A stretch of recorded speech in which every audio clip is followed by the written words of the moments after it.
আমরা এই জন্য একটা সমাজ চাই যে সমাজে কোনো বিশৃঙ্খলা থাকবে না, কোনো অনাচার অনাসৃষ্টি।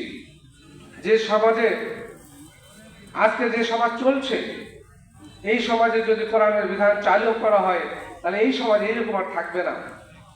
মক্কার অশিক্ষিত নিরক্ষর বর্বর মানুষেরা এই কোরআনের সমাজ যখন চালু হয়েছিল তখন সবাই ভালো মানুষের রূপান্তরিত হয়ে গেছিল, সোনার মানুষের রূপান্তরিত হয়েছিল।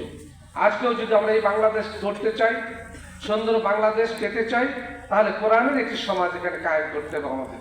আর এই কোরআনের সমাজ যদি আমরা কায়েম করতে পারি তাহলে দুনিয়াও আমরা শান্তি পাবো, আখিরাতেও আমাদের জন্য মুক্তির ব্যবস্থা হয়ে যাবে ইনশাআল্লাহ।